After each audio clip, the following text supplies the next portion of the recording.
para que essa interpretação seja correta. Vamos lá.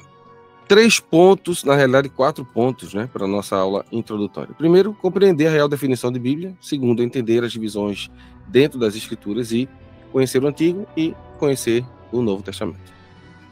Nós vamos iniciar as aulas com uma palavrinha que pouca gente usa, né, no dia a dia, vamos usar esse termo melhor. Pouca gente usa no dia a dia, mas ela é uma palavra muito importante para nós, teólogos, e para quem trabalha com literatura, que é a ideia dos prolegômenos. O que seria isso? Deixa eu olhar um pouquinho para você. Os prolegômenos nada mais são do que aquilo que você precisaria saber antes de ter uma informação. Então, são as informações ainda anteriores à própria introdução do assunto. É o que você precisa conhecer para poder fazer tal coisa. Por exemplo, um exemplo bem clássico, né? Para você poder dirigir, você precisa de uma habilitação. Você precisa ter aulas teóricas, ter aula prática, para que você possa conduzir o veículo de forma correta, né? Então, os prolegômenos seriam a sua forma de se habilitar para dirigir o carro. Então, para que você possa conhecer um pouquinho melhor as Escrituras, nós temos os nossos prolegômenos. E os prolegômenos, pelo menos para essa aula de hoje, é baseado no seguinte, em algo que todo mundo já viu, não é? O famoso sistema GPS. Acredito que você, como eu, em nosso tempo, precisa usar esse tipo de instrumento para se guiar. É como se fosse uma bússola dos dias modernos, né? O GPS, ele está para o motorista, como a bússola está para aquele que navega. Dentro das grandes cidades, ele é necessário por 2 coisas. Primeiro, para o deslocamento, né? Para quem vai chegar, para quem vai sair,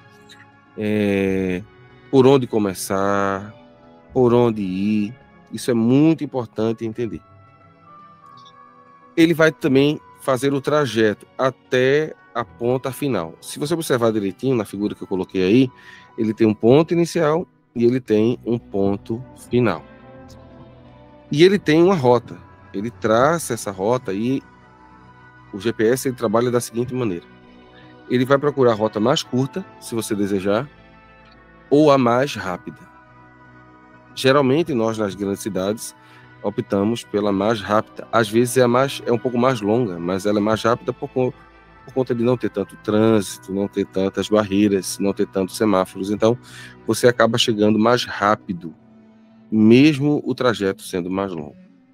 Então, é para isso que serve um GPS. Ele serve para levar você de um ponto inicial até o ponto final. E aí eu coloquei a seguinte reflexão. Imagine que em plena viagem, seu GPS se apaga e você não conhece o caminho de chegada. Imagine-se agora dirigindo o seu carro e você está se deslocando para um determinado local e neste local você não conhece o ambiente, você não conhece as pistas adjacentes, você não consegue chegar sozinho lá. A pergunta é, o que fazer se esse GPS apagar? Como é que você vai chegar em seu destino se você não conhece o caminho? Isso é muito importante refletir, porque essa pergunta, ela também precisa ser feita por todo ser humano. E a pergunta que o ser humano tem que fazer é, eu estou indo para onde? Eu sei que todos devem saber, deixa eu abrir a tela para falar um pouquinho com vocês, todos devem saber das grandes dúvidas do ser humano, né? Quem sou, de onde vim e eu vou para onde? Essas perguntas, elas se dão geralmente na fase da adolescência. Na adolescência, nós questionamos um pouco mais sobre essa realidade. Parece que a ficha cai e a gente se pergunta, quem sou eu de verdade?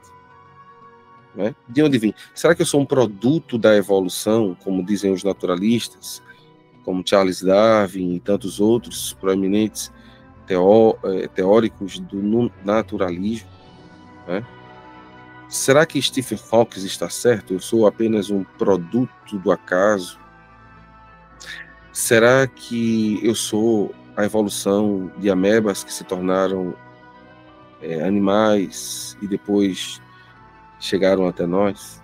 Será que eu sou produto de seres outra dimensão, como, por exemplo, a teoria sumérica dos Anunnakis. Será que os Anunnakis nos formaram, não é? E vivemos um período onde até o próprio sistema de filmes tentam trazer uma realidade para a existência humana, provocando, não é? Dizendo que nós fomos formados por outras espécies e outros experimentos.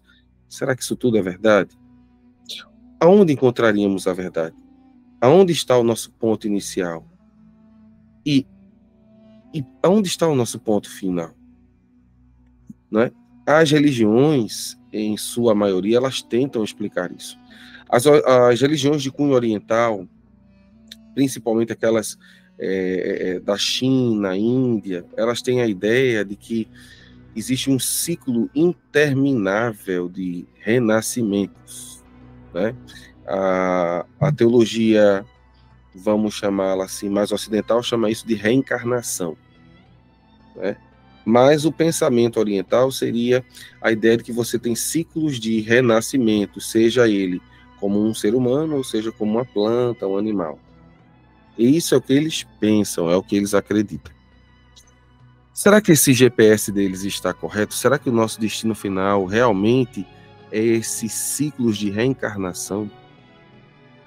Ou será que, como muitos acreditam, principalmente hoje na Europa, morreu, acabou? Né? A existência é o aqui e o agora, isso fruto do naturalismo, é claro. Será que, como os africanos, como os aborígenes, muitas tribos indígenas, será que nós morremos e o nosso espírito fica vagando? Será que é isso que acontece? Onde nós teríamos uma prova concreta de que existe um começo e existe um fim, não é? Se o fim existe e se o começo existe, então existe uma realidade presente, que é o hoje. E se o hoje existe, é porque existe uma realidade inicial e também existe uma realidade final. Mas a grande pergunta que eu vos faço hoje, e essa é apenas os nossos prolegômenos, é a seguinte: essa pergunta seria uma realidade para a raça humana sem destino, sem sentido, sem saber os porquês? Daí a importância das escrituras.